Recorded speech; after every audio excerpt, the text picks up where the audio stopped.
సందర్భంగా పూర్తికి ఈ యొక్క సర్వేకు స్ఫూర్తి ప్రదాత అయిన రాహుల్ గాంధీ గారికి, ఏఐసిసి అధ్యక్షులు ఖార్గే గారికి ఈ కార్యక్రమాన్ని ప్రభుత్వం తరఫున నిర్వహించడానికి చొరవ తీసుకొని బాధ్యత తీసుకొని ఈ కార్యక్రమాన్ని ప్రారంభించి నిర్ణయం నుంచి నివేదిక దాకా వచ్చినటువంటి గౌరవ ముఖ్యమంత్రి రేవంత్ రెడ్డి గారికి, ఉప ముఖ్యమంత్రి బట్టి విక్రమార్క గారికి, కమిటీ చైర్మన్ ఉత్తమ్ రెడ్డి గారికి, మిగతా గౌరవ సహచార మంత్రివర్గ సభ్యులు, శాసనసభ్యులు, మిగతా నాయకులందరూ కూడా ఇందుకు సహకరించినటువంటి కాంగ్రెస్ పార్టీ జిల్లా స్థాయి, క్షేత్రస్థాయి నాయకులందరూ కూడా ఈ అంశాన్ని ప్రజల దాకా తీసుకెళ్లిన పాత్రికేయులందరూ కూడా కాంగ్రెస్ పార్టీ పక్షాన ధన్యవాదాలు. ఇది చాలా గొప్ప బృహత్తర కార్యక్రమం. దేశంలో బీహార్ లాంటి రాష్ట్రాల్లో అక్కడ జరిగినా దానికి సంబంధించి నివేదిక సమర్పించబడాలి, నిర్ణయాలు జరిగి ఆగిపోయినాయి.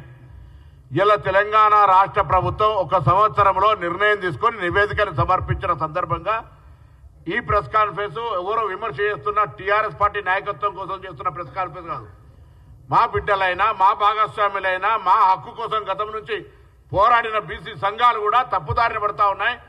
వాస్తవం ఇది జరిగింది. అందులో భాగస్వాములం మేము, శాసనసభ్యులుగా, మంత్రులుగా, ప్రభుత్వంలో ఉన్న వాళ్ళం. దయచేసి బలహీన వర్గాలకు సంబంధించి ఒక రోడ్ మ్యాప్ తయారైతా ఉంది. వేరే వాళ్ళు చేసేటువంటి ట్రాప్లో పడకండి.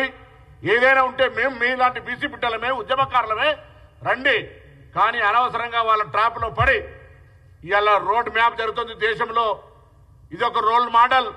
ఇలా బలహీన వర్గాలకు సంబంధించి ఒక మ్యాప్ జరుగుతూ ఉంది. ఒకవేళ ఏదైనా పొరపాటు ఉంటే సరి చేస్తాం, బాధ్యతగా సరి చేస్తాం. ఇందులో ఎవరికి ఏమి హిడెన్ ఎజెండా లేదు, ఎవరికి అన్యాయం చేయాలని ఆలోచన ఉంటే సర్వేనే చేయకపోదు. బరాబర్గా కాంగ్రెస్ పార్టీ ప్రజాస్వామిక పార్టీ, బలహీన వర్గాల పార్టీ.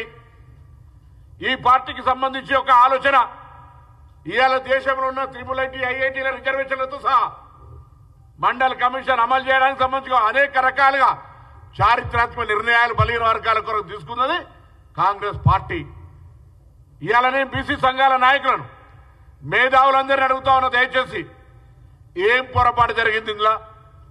ఎవడో లెక్కలు, కాకి లెక్కలు, అధికారికంగా లేని లెక్కలు ఇచ్చి దానికి దీనికి తక్కువైందంటే మాట్లాడతారు. రండి, అదే అధికారులను ప్రభుత్వం తరఫున మిమ్మల్ని ఆహ్వానిస్తా ఉన్నాం. ప్రజెంటేషన్ ఇప్పిస్తాం, జరిగిన ప్రక్రియ మొత్తం వివరిస్తాం. మీరు ప్రత్యక్ష సాక్షులు. అనేక సందర్భాల్లో మేము కూడా మా సమావేశాలు హాజరై జనగణన జరగాల్సిందే అని చెప్పిన వాళ్ళం. ఇప్పుడు జనగణన జరిగి సమాచారం వచ్చినాక ఎందుకు డీవియేట్ అవుతున్నారని అడుగుతా ఉన్నాం. దయచేసి మిమ్మల్ని మళ్ళీ ఒకసారి కోరుతా ఉన్నా, దయచేసి అంశాన్ని రాజకీయం చేసి బలహీన వర్గాల నాయకులుగా, బలహీన వర్గాల మేధావులుగా ఈ అంశానికి అన్యాయం చేసే ప్రయత్నం చేయకండి. మన కుటుంబ సమస్య, భవిష్యత్తు తరాలకు ఒక రోడ్ మ్యాప్ తయారైంది. రోడ్ మ్యాప్ లో తప్పుంటే డైరెక్షన్ సరి చేసుకుందాం. తప్పు లేదు, పారదర్శకంగా జరిగింది. మేమందులో భాగస్వాములం, మేమంతా ఉద్యమ నాయకులం. మేము క్షేత్రస్థాయిలో అసలు ప్రభుత్వానికి ఉద్దేశమే అటువంటిది లేనప్పుడు ఎందుకు దానిపైన విమర్శలు చేస్తా ఉన్నారు, వాళ్ళు చింపేస్తారు. నిజంగా మీరంతా బీసీ నాయకులుగానే, ఏ పార్టీ నాయకులు లేకుండా ఈ కార్యక్రమం చేసుంటే నేనే మీ అందరి ఇళ్లకి వస్తుంటే. టీఆర్ఎస్ నాయకుడు ఒకరు ఉంటారు, ఇంకో నాయకుడు ఒకరు ఉంటారు. వాళ్ళు వచ్చి మీ దగ్గరికి ఇన్నటి వరకు మీరు అధికారంలో 10 ఏళ్లుంటే ఏ బీసీ సంఘాలకు న్యాయం చేసినారు, ఏ బీసీ సంఘాలకు నిధులు ఇచ్చిండ్రు? అసెంబ్లీ వేదికనా, లేదా చార్మినార్ దగ్గరనా, లేకపోతే బల్కంపేట ఎల్లవ్వ దగ్గరికి వస్తారా? చర్చకు సిద్ధం.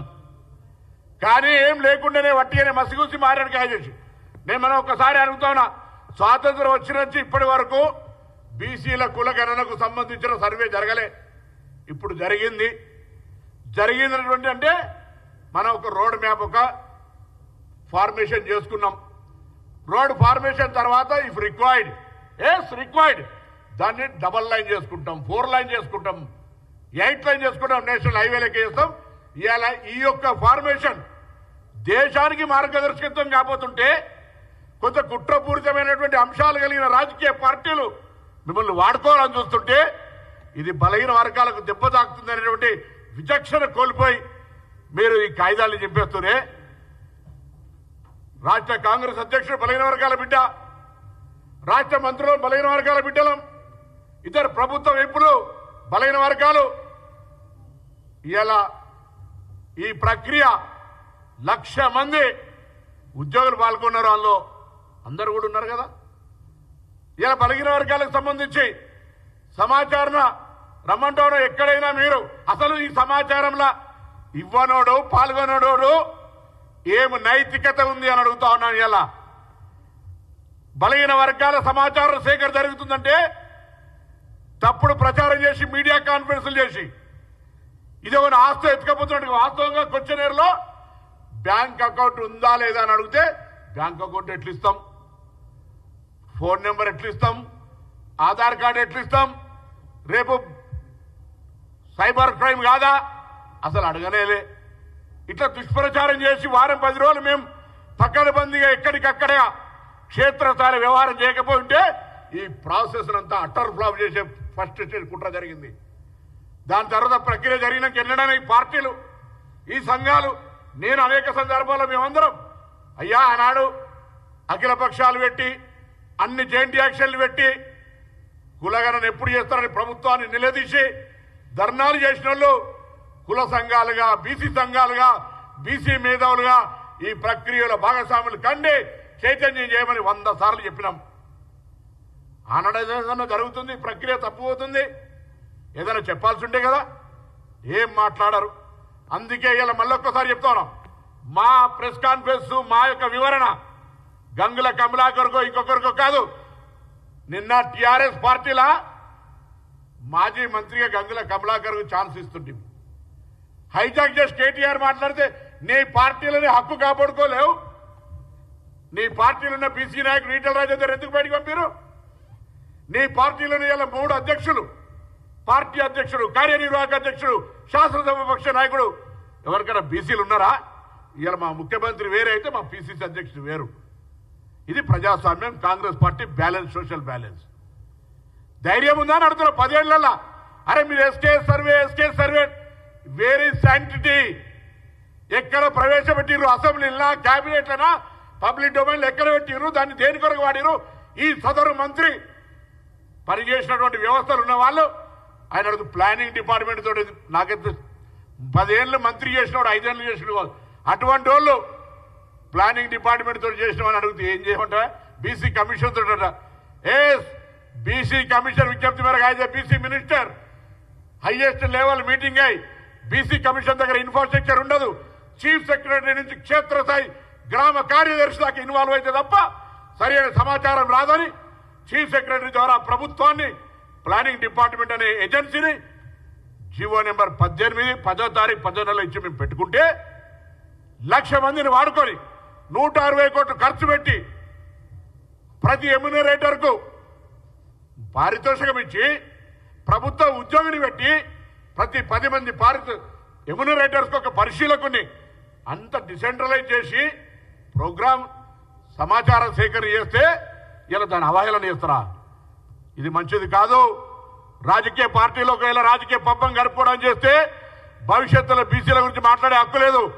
కానీ నేను నా అన్నదమ్ములైన నా అక్క చెల్లెలైన తెలంగాణ బీసీ నాయకులకు, తెలంగాణ బీసీ మేధావులకు పార్టీ పక్షాన, ప్రభుత్వం పక్షాన మీరు ఏ డౌట్ ఉంటే ఆ డౌట్ మమ్మల్ని అడగాలి. బిఫోర్ గోయింగ్ ఎడ్యుకేషన్ సామధాన భేద దండ ఉంటే దేనికైనా కనీసం ఈ బిడ్డలు ఇక్కడ ఉన్నారు, ఏమైనా తప్పు జరిగిందా అని సంప్రదించకుండా రోడ్డు ఎక్కి కాయిదాలు చెప్తారా? ఇది ఎక్కడ న్యాయం? ఆహ్వానిస్తాం. పార్టీ పక్షాన, ప్రభుత్వ పక్షాన మీకేమైనా అనుమానం ఉంటే ఈ ప్రక్రియ రాజకీయ పార్టీని విమర్శించేది కాదని ఇంకేదైనా ఉంటే మేము దాన్ని స్వీకరించడానికి సిద్ధంగా ఉన్న బాధ్యత వహిస్తాం. తలకాయ వస్తాం. మేము ముందట వట్టిగానే పట్టగాల్చి బీసీల సమాజం చాలా ఆవేదనతో మాట్లాడుతున్నాం. ఇది 1986 నిన్న కూడా చెప్పిన సభలో మురళీధర్రావు కమిషన్ వచ్చినాడు నవ సంఘర్షణ సమితి సమసంగ్రామ పరిషత్తులో ఉద్యమించిన బిడ్డలం. ఇలా బీసీల హక్కుల కోసం కొట్లాడుతూ ఉన్నాం. అటువంటి బీసీల హక్కుకు సంబంధించి శాసనసభ తీర్మానాన్ని ప్రవేశపెట్టి ఇలా శాసనసభలో నిర్ణయం నుంచి నివేదిక దాకా వచ్చే మధ్యలో మాట్లాడని వాళ్ళు అనేక సందర్భాలు విజ్ఞప్తి చేసినాం. మీరు కూడా మమ్మల్ని అనేక సందర్భాల్లో కలుసుకున్నాం. వాళ్ళందరూ రాజకీయంగా రాజకీయ పార్టీలు మిమ్మల్ని రెచ్చగొట్టచ్చు, లేకపోతే మీకు తప్పుడు సమాచారం ఇస్తుండొచ్చు. 2011 జనాభా లెక్కల తర్వాత ఏ లెక్క లేదు. 2011 జనాభా లెక్కల్లో బీసీలకు సంబంధించిన లెక్క లేదు. ఇవాళ ఆనాడు ఎస్కేఎస్ లో చూపెడుతున్న సర్వే పర్సెంటేజ్ చూపెడితే 114% అవుతుంది. 100కు 114 ఎట్లా వస్తారు? కాబట్టి దయచేసి వాస్తవాలను గమనించి నా ఉద్యమకారులు, మేధావులు, బీసీల కొరకు హక్కుల కోసం పోరాడే వాళ్ళందరం వెళ్తాం. భవిష్యత్తులో బీసీలకు ఈ యొక్క సర్వే ప్రకారం ఇలా 56% ఉంది. ఇంకా మీరు ఎక్కువ ఉన్నది అంటున్నారు. ముందు 56% మందు అసలు లేవంటే అక్కడ దాకా అరే ముందు ప్రారంభం చేద్దాందా?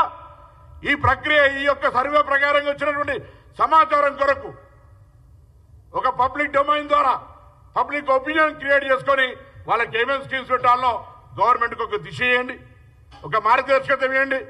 రిజర్వేషన్లు అడగండి. బరాబర్ కామారెడ్డి డిక్లరేషన్ దాని ప్రకారంగా మేము ప్రభుత్వం ప్రకారంగానే చట్టబద్ధంగానే ఇవ్వాలని ఆలోచన. మాకు ఎక్కడ కూడా తప్పించుకొని పోయే ఆలోచన లేదు. మాకు ఇంకా ఈజీ డెఫినెట్లీ ఆయా రాజకీయ పార్టీల అభిప్రాయం కూడా రండి, తీర్మానం చేస్తాం, చట్టం చేస్తాం, ఢిల్లీకి పోదాం. ఎప్పుడైతే క్యాబ్ 50% పైన 10% ఈపీసీ ఇచ్చిరో ఇవాళ జనాభా లెక్కలు చేసిన రాష్ట్రంగా, కుల సర్వే చేసిన రాష్ట్రంగా వాస్తవాలను కేంద్రంకి ఇస్తాం. మాకెందుకు డిబేట్ గారో మీ గొంతు మా గొంతు కలపండి, అడుగుతాం రండి. బైకట్ చేసిపోతారట. సర్వేలో పార్టిసిపేట్ చేయను నీకు బైకట్ చేసే ముఖం ఎక్కడదని అడుగుతా ఉన్నా. బీసీల గురించి మాట్లాడే హక్కు ఎక్కడదని అడుగుతా ఉన్నాం. పార్టీల హక్కు కోసం అడిగిన రాజేందర్ బయటికి పంపినోడివి, నీ పార్టీలో ఒక పదవి ఇయ్యనోడివి, అధికారంలో ఉన్నప్పుడు ఇయ్యనోడివి, అధికారం పోయినాక పార్టీల స్థానం ఇయ్యనోడివి, నీకు మా బీసీల గురించి అడిగే హక్కు ఎక్కడ అడుగుతున్నాం. అందుకే వాళ్ళ గురించి కంటే ఎక్కువ నా కుటుంబ సభ్యులైన బీసీ ఉద్యమకారులను, నా బీసీ సంఘ నాయకులను మీకేదైనా తప్పిస్తే అన్న కూడా సీనియర్ విద్యార్థి రాజకీయాల నుంచి వచ్చినాడు. మేము విద్యార్థి రాజకీయాల నుంచి వచ్చినాం. అక్క మేమందరం కూడా కష్టాల్లో ఉండి ఉదాహరణగా ఒక్కొక్క సమస్య వస్తే బీసీ నాయకులందరూ కలిసి రావాల్సిన అవసరం ఉందిగా. అందుకే ఇలా వాళ్ళందరినీ కోరుతా ఉన్నా, దయచేసి బలహీన వర్గాల ఆకాంక్షలకు దెబ్బ తాకకుండా, బలహీన వర్గాల ఆకాంక్షల్ని ప్రభుత్వాలు తప్పనిసరి ఏ పార్టీ ఉన్నా చేసే విధంగా మన వ్యవహారం ఉండాలి. అందుకు మాకు మార్గదర్శకత్వం చేయండి. అధికారంలో ఉన్న మీ అందరి ఆశీర్వచనంతో బరాబర్గా మేము మీకు సోదరులుగా మీ ఆలోచనను అమలు చేసే దిశగా తీసుకుపోతాం. ప్రతి ప్రక్రియలో సామధాన భేద దండ అన్నట్టుగా ఇక్కడ ఏదైనా తేడా ఉంటే మా దృష్టికి తేండి. సరిపోకపోతే మీరు అప్పుడు ఉద్యమించండి. ఉద్యమం ప్రజాస్వామిక హక్కు. కానీ ఏం లేకుండా అడిగిన కాయిదాలు చింపేస్తే